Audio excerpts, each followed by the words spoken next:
ขอน้อมนบระลึกถึงคุณครูผู้สอนที่ได้มอบความรู้ความอาทรพร่ำสอนอบรมบ่มศิษยาครูคือผู้นำทางแนะถูกผิดคอยชี้ทิศให้เดินตามปรารถนาศิษย์ได้ดีอบอุ่นใจชื่นอุราขอวันทาก้มกราบมาบูชาครูขอถวายความเคารพครูบาอาจารย์ทุกท่านทุกรูปขอเจริญศีลเจริญธรรมจงมีแก่บรรดาญาติโยมสาธุชนทั้งหลายที่ติดตามรับฟังธรรมะรายการธรรมะรับอรุณทางช่องทางทำเป็นทีมในวันนี้ก็ถือว่าเป็นช่วงโอกาสเวลาที่ท่านทั้งหลายจะได้ฟังพระสงฆ์องค์ข้าเจ้าสลับสับเปลี่ยนกันมาให้ธรรมะในตอนเช้าอากาศเย็นๆอากาศหนาวๆซึ่งเป็นอากาศที่เหมาะแก่การที่จะได้รับฟังธรรมะจากพระสงฆ์องค์ข้าเจ้าเพื่อที่จะได้เป็นแนวทางในการดำเนินชีวิตของพวกเราทั้งหลายเพราะว่าชาวพุทธของเรานั้นก็ได้นำหลักทางพุทธศาสนาที่เราเรียกว่าพระรัตนตรัยได้เป็นที่พึ่งเป็นสรณะเป็นที่พึ่งอยู่แล้วก็ถือโอกาสอันดีในช่วงเทศกาลขึ้นปีใหม่มกราคมก็ถือว่ายังไม่สายเกินไปที่เราจะได้มาตั้งใจมาฟังธรรมะนำหลักเหล่านั้นไปปรับใช้ในชีวิตประจำวันของเรา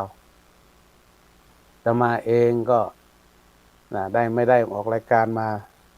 ประมาณ2 ครั้งเนื่องจากติดภารกิจศาสนกิจของคณะสงฆ์ที่จะต้องไปทำหน้าที่ของเราก็ถือโอกาสเดือนมกราคมนี้เป็นวันเริ่มต้นก็จะได้นำเรื่องราวต่างๆกิจกรรมต่างๆในช่วงเดือนมกราคมนี้ได้มาเล่าได้มาพูดคุยให้กับท่านทั้งหลายเป็นข้อคิดสะกิดใจโดยเฉพาะเดือนมกราคมนี้คนไทยเราถือว่าเป็นเดือนแรกของปีส่วนใหญ่แล้วเราก็จะทำกิจกรรมตั้งแต่ต้นปีวันที่1 มกราคมมาเลยว่าจะต้องทำอะไรบ้างเป็นสิ่งที่ดีแล้วก็ทำให้เรานั้นมีความสุขความสบายใจบางท่านบางคนก็อาจจะทำบุญเทศกาลปีใหม่ที่1 มกราคมไม่ว่าจะเป็นทำบุญตักบาตรหรือทำบุญอื่นๆตามที่เราพอมีเวลาหรือว่าพอที่จะทำได้บางท่านก็อาจจะไปไกลถึงเรื่องของการทำความดีรักษาศีลการเริ่มต้นบางท่านก็อาจจะเรื่องของลดละเลิกอบายมุขต่างๆก็ถือว่าเป็นการเริ่มต้นปีใหม่ของไทยเรา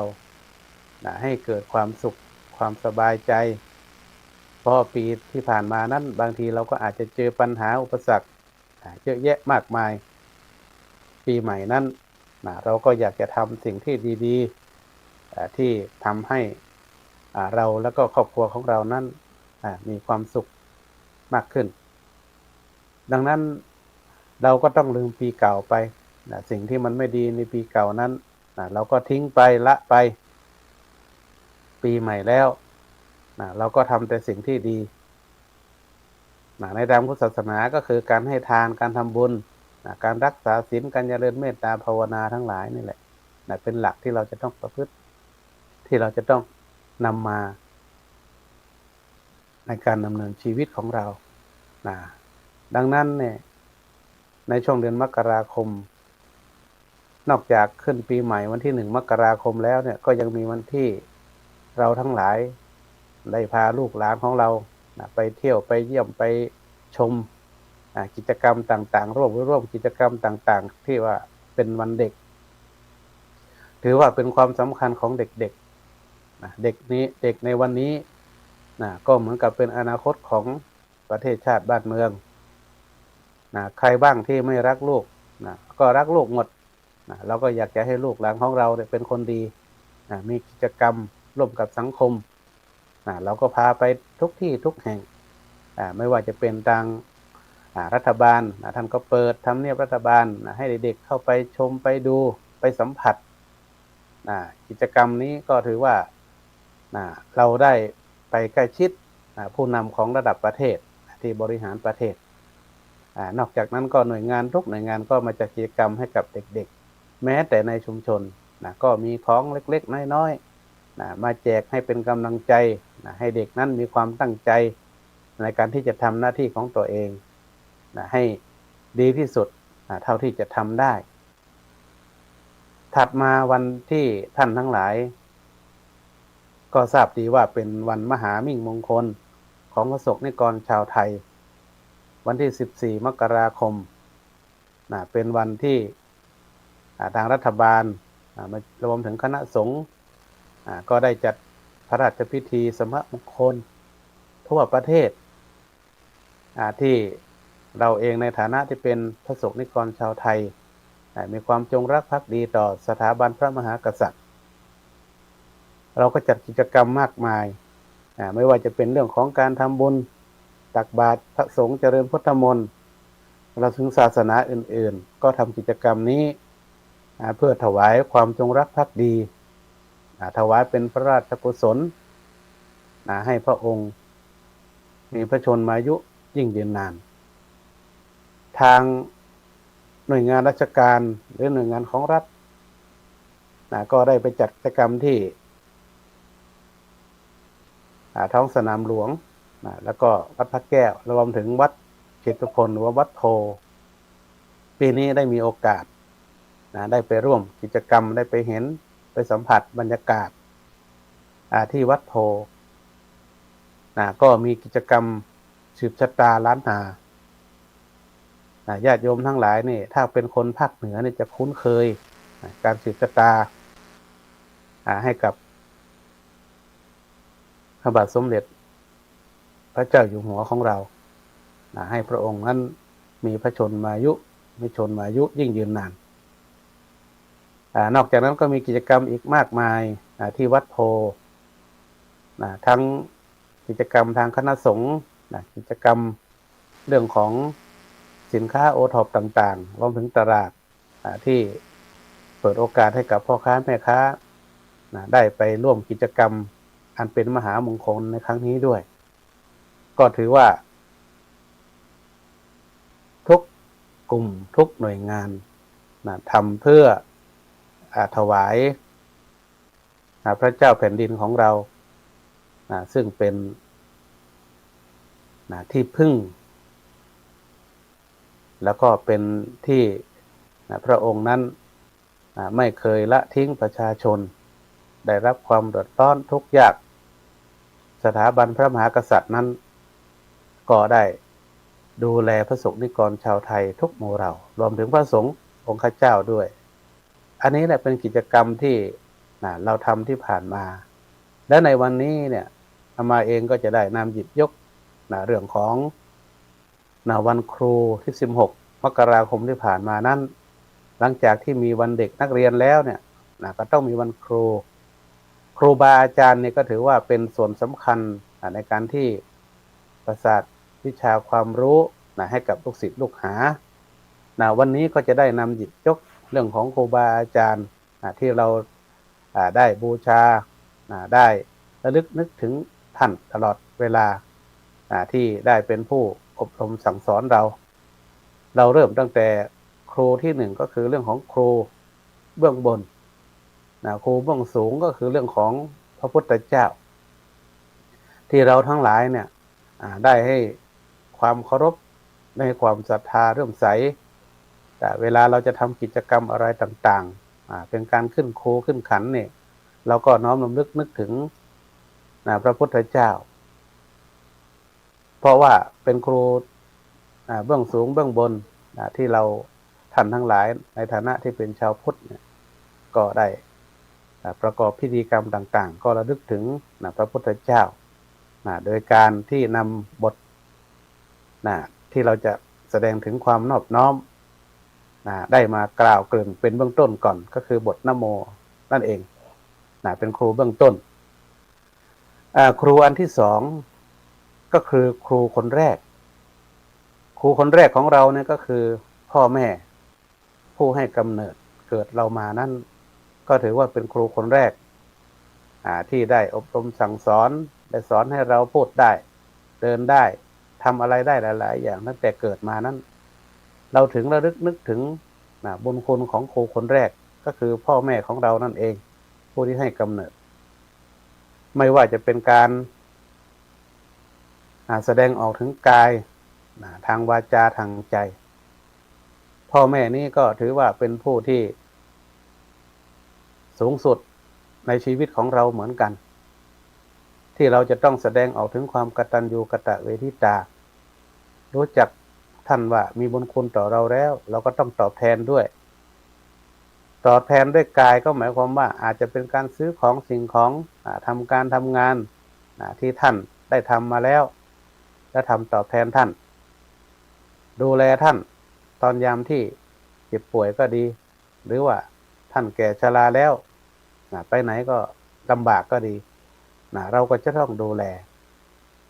ถึงแม้ว่าท่านได้เสียชีวิตไปแล้วเนี่ยตามหลักของทางพุทธศาสนานี่เราก็จะต้องทำบุญอุทิศให้กับท่านเป็นการแสดงออกถึงทางกายที่เราจะต้องปฏิบัติ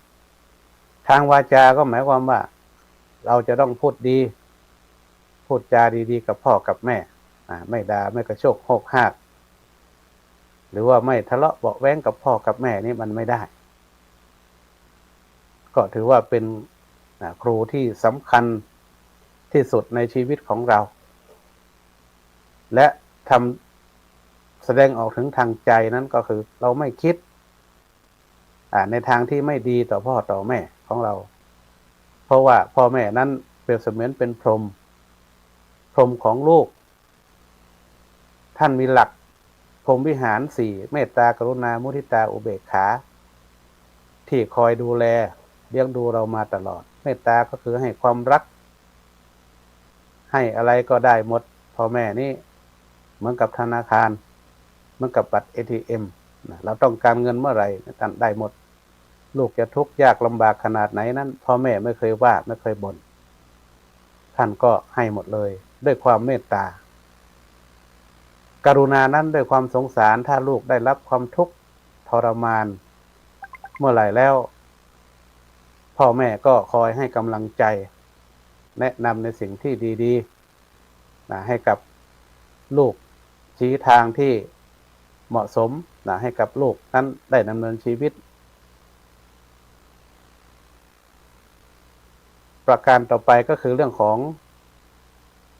มุทิตาก็คือความยินดีลูกประสบผลสำเร็จลูกเรียนหนังสือได้เกรดดีๆลูกเป็นคนดีได้รับการยกย่องจากสังคมเนี่ยพ่อแม่ก็ดีใจก็แสดงความดีใจกับลูกและประการสุดท้ายคืออุเบกขาอุเบกขานี้เราแปลว่าได้หลายอย่างอาจจะเป็นเรื่องของความเป็นกลางเราจะต้องรักลูกให้เท่ากันถ้าเรารักลูกไม่เท่ากันนั้นก็เกิดปัญหามากมายที่เกิดขึ้นในสังคมไทยเราดังนั้นเนี่ยผู้เป็นพ่อเป็นแม่หรือว่าครูคนแรกของเรานี่เปรียบเสมือนเป็นพรหมที่คอยดูแลอบรมสั่งสอนให้เรานั้นตั้งแต่แรกเกิดมาแล้ว หัดพูดหัดเขียนหัดเดินหัดกินทุกอย่างเราถือว่าเป็นบุคคลที่เป็นครูที่มีความสำคัญที่สุดในชีวิตของเราประการต่อไปก็คือครูที่สอนอบรมให้ความรู้เรานั้นเรียกว่าครูบาอาจารย์ทั้งหลายที่เราไปเรียนด้วยไม่ว่าจะไปในโรงเรียนหรือในสถาบันต่างๆก็ตามครูบาอาจารย์ที่คอยอบรมสั่งสอนแนะนำในสิ่งที่ดีให้ลูกศิษย์ลูกหานั้นก็ถือว่าเป็นเปรียบเสมือนเหมือนกับเป็นพ่อเป็นแม่คนที่สองของเราตั้งแต่เราเรียนอนุบาลป .1 ป .2 ประถมมัธยมระดับอุดมศึกษาเนี่ยก็ยังแนะนำสั่งสอนให้ความรู้สิ่งไหนที่เราไม่รู้ก็ทำให้เรารู้มากขึ้นสิ่งไหนที่เราไม่เข้าใจท่านก็แนะนำสั่งสอนเดี๋ยวนี้ยิ่งเทคโนโลยีสมัยใหม่เนี่ยมันมีเยอะแยะมากมายตัวช่วยที่จะให้ครูนั้นสามารถให้ความรู้เราได้มากขึ้นอันนี้แหละญาติโยมทั้งหลายเรื่องของครูบาอาจารย์นี่ตั้งแต่ครูคนแรกครูเบื้องสูงก็ดีมาถึงครูผู้สอนของเราก็ดีเราถึงเอาวันที่16 มกราคมนี้เป็นวันครูเพื่อให้เราทั้งหลายเรานึกถึงครูบาอาจารย์ที่ได้ประสาทความรู้วิชาต่างๆให้กับพวกเราจนเราจบระดับชั้นต่างๆแต่อนุบาลประถมมัธยมรวมถึงปริญญาตรีโทเอกทั้งหลายเนี่ยเราก็ต้องมีครูบาอาจารย์ที่คอยแนะนำสั่งสอนเริ่มตั้งแต่อนุบาลนี้ถ้าเราไม่รู้เรื่องนี้ครูบาอาจารย์ก็จะสอนแนะนำให้พวกเราได้รู้ได้เข้าใจในวิชาต่างๆรวมถึงได้อบรมสั่งสอนเรื่องของกิริยามารยาทเรื่องของคุณธรรมจริยธรรมนี่รวมอยู่ในนั้นหมดเลยอยู่ในโรงเรียนนี่โอ้เรากลัวครูเมื่อก่อนนี่เรากลัวครูเชื่อครูมากในสมัยก่อนนี่ครูบอกอะไรสอนอะไรนี่เราเชื่อฟังหมดนะเมื่อก่อนนี่ถือว่าเป็นอีกยุคหนึ่งสมัยหนึ่งนะที่เราต้องเชื่อฟังครูบาอาจารย์ที่อยู่ในโรงเรียนตอนนี้ก็เห็นละครอะไรย้อนยุคมาเนี่ยมานีมานะอะไรเนี่ยเขาก็มาเป็นการสะท้อนให้เราเห็นว่ายุคสมัยก่อนเนี่ยเป็นยังไงบ้างการเรียนการสอนในโรงเรียนเป็นยังไงบ้างระบบเป็นยังไงบ้างสอนไม่ใช่ให้ความรู้อย่างเดียวรวมถึงสอนเรื่องของคุณธรรมจริยธรรมให้เด็กด้วยการพูดการจากิริยามารยาททั้งหลายเนี่ยก็จะได้ฟื้นเรื่องของในอดีตว่าสมัยก่อนหลักสูตรมานีมานะเป็นยังไงและท่านทั้งหลายก็คิดว่าน่าจะได้ชมได้ดูบ้างแล้วในคลิปในโซเชียลต่างๆมันเป็นเรื่องของสะท้อนให้เรารู้ว่าสมัยก่อนนั้นครูบาอาจารย์ได้มีความสำคัญกับลูกศิษย์ลูกหาสอนแบบใกล้ชิดบางทีไม่ได้สอนแค่ในห้องอย่างเดียวเท่านั้นต้องติดตามไปดูที่บ้านด้วยว่าลูกศิษย์เป็นยังไงอยู่เป็นยังไงลำบากไหมอยู่บ้านทำอะไรช่วยพ่อแม่ไหมอันนี้มันเป็นหน้าที่ของครูบาอาจารย์ที่จะต้องติดตามแล้วก็จะได้ไปช่วยดูแลลูกศิษย์ลูกหาแต่ในปัจจุบันนี้มันก็ตามยุคตามสมัยเพราะว่าครูบาอาจารย์นี้ก็คงจะเหมือนสมัยยุคก่อนนั้นมันไม่ได้แล้วก็ต้องปรับตัวปรับการสอนใหม่เพราะว่ายุคสมัยนี้มันเป็นยุคสมัยโซเชียลยุคสมัยเทคโนโลยีที่เราต้องรู้ทันเด็กบางทีเด็กนักเรียนนี่ก็เป็นครูเราด้วยเหมือนกันก็ต้องสอนแนะนำเราบางเรื่องเราไม่รู้เรื่องโซเชียลเนี่ยบางทีเนี่ยครูบาอาจารย์เราก็อาจจะไม่ค่อยรู้แต่ว่าเด็กยุคนี้สมัยนี้ถ้าพูดถึงโซเชียลแล้วเนี่ยเขาเก่งเขาเก่งเขารู้เขาสามารถทำได้หลายๆอย่างเป็นอาจจะเรื่องของการเรียนรู้แบบยุคใหม่สมัยใหม่ที่เราจะต้องเรียนรู้ตามเด็กหรือว่าให้เด็กเราสอนครูบาอาจารย์เราเนี่ยก็เหมือนกันเราก็อย่าไปติดมากเราก็ต้องเปิดโอกาสให้เด็กเขาแนะนำเราบ้างมันท่านไหนที่เราไม่รู้เล่นโทรศัพท์เนี่ยเราไม่เป็นเราก็ต้องให้เด็กสอนมันก็เป็นเรื่องธรรมดามันก็ต้องให้เด็กได้รู้ได้สอนได้แนะนำเราบ้างเป็นการแลกเปลี่ยนกันส มัยปัจจุบันนี้ส่วนมากก็จะเป็นการแลกเปลี่ยนเป็นส่วนใหญ่นะเพราะว่าในสมัยก่อนเนี่ยเราเรียนตามหนังสือนะแล้วก็ฝึกทักษะนิดหน่อยนะแต่ละวิชาไปนะแต่ว่าปัจจุบันนี้นะมันก็ต้องอาศัยเขาเรียกว่าจิตวิทยาหลายๆอย่างในการสอนเด็กมันไม่เหมือนเมื่อก่อนนะมีความแตกต่างกันดังนั้นเนี่ยครูบาอาจารย์เนี่ยก็ถือว่าเป็นบุคคลที่สำคัญที่ให้ความรู้อบรมสั่งสอนให้กับพวกเรานั้นเป็นคนดีมีความรู้จนได้ทำหน้าที่มีการมีงานท่านก็ได้แนะนำในสิ่งที่ดีให้กับพวกเรานะดังนั้นเราก็ต้องบูชาครูบาอาจารย์ตั้งแต่ครูเบื้องบนก็หมายถึงพระพุทธเจ้าพระพุทธพระธรรมพระสงฆ์เป็นครูบาอาจารย์ที่อยู่เบื้องบนของเราเราก็ต้องมีความเคารพศรัทธาเชื่อถือเพราะว่าเป็นครูที่เราจะต้องนำมาประพฤติปฏิบัติตามครูคนแรกก็คือผู้เป็นพ่อเป็นแม่อันนี้ยิ่งสูงสุดเลยเราจะต้องให้ความเคารพนับถือมีความกตัญญูกตเวทิตาต่อท่านในทุกข์ยากลำบากท่านป่วยท่านชราไม่สบายนี้เราก็ต้องดูแลแล้วครูบาอาจารย์ที่อบรมสั่งสอนของเราไม่ว่าจะเป็นสอนอะไรก็แล้วแต่ไม่จำเป็นต้องสอนในห้องก็ได้คนทั่วไปที่เขาแนะนำสั่งสอนเรา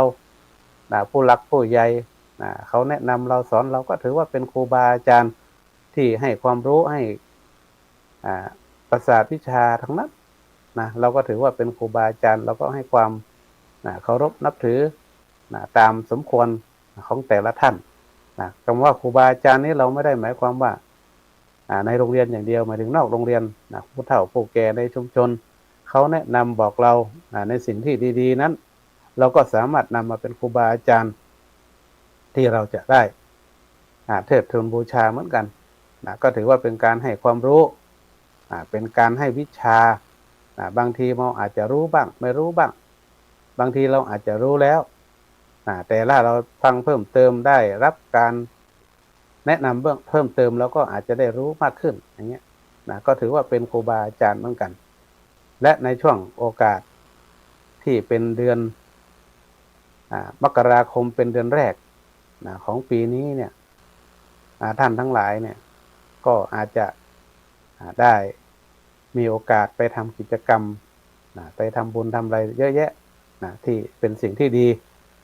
ให้กับชีวิตของเรานั้นเราอย่าลืมหลักของพระพุทธศาสนาที่คอยสอนคอยย้ำเตือนให้เราได้ปฏิบัติตามวันนี้มาก็เลยอยากจะให้ข้อคิดกับท่านทั้งหลายเรื่องของการที่เราจะอยู่สังคมอยู่ในโลกนี้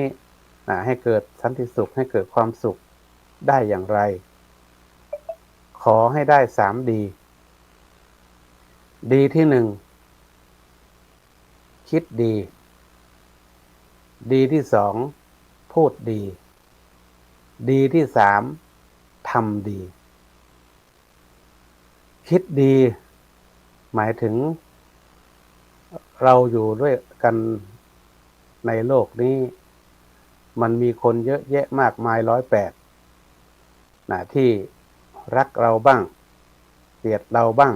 ชอบบ้างไม่ชอบบ้างแต่ถ้าเราในคิดในทางที่ดีว่าสิ่งเหล่านั้นเป็นธรรมดาที่พุทธเจ้าท่านได้ตรัสสอนไว้ว่าคนเราเกิดมาแล้วไม่มีใครที่จะไม่ถูกนินทาหรือว่าเป็นคนดีที่สุด100%เราก็ต้องยอมรับได้ให้เราคิดบวกกับคนเหล่านั้นเราก็จะมีความสุขประการที่2การพูดดีหมายถึงการพูดแล้วไม่ให้มันกระทบกับตัวเองไม่ให้กระทบกับคนอื่นนั้น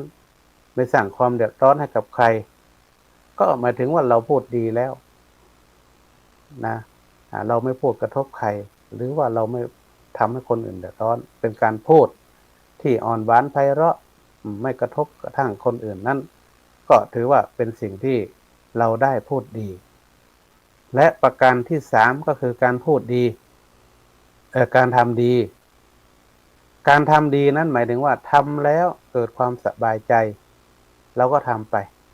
เราอย่าไปสนใจคนโน้นคนนี้เราอย่าไปสนใจคนอื่นมากกับตัวเองถ้าเราทำไปแล้วคนนั้นบอกว่าไม่ดีคนนั้นบอกว่าดีมันก็เป็นสิทธิ์ของเขาก็เป็นจริงที่เขาพูดนะว่าบางทีเราทำอะไรก็แล้วแต่เราคิดว่าดีแล้วเนี่ยคนอื่นที่ว่าไม่ดีนั้นก็เป็นสิ่งที่ถูกต้องของเขาแล้วเพราะว่าจะให้สิ่งที่เราทำนั้นมันตรงกับคนทุกคนมันเป็นไปไม่ได้นะดังนั้นให้ท่านทั้งหลายเนี่ยได้ตั้งใจในการทำความดีทำดีไปคนอื่นเขาจะพูดยังไงก็แล้วแต่เขา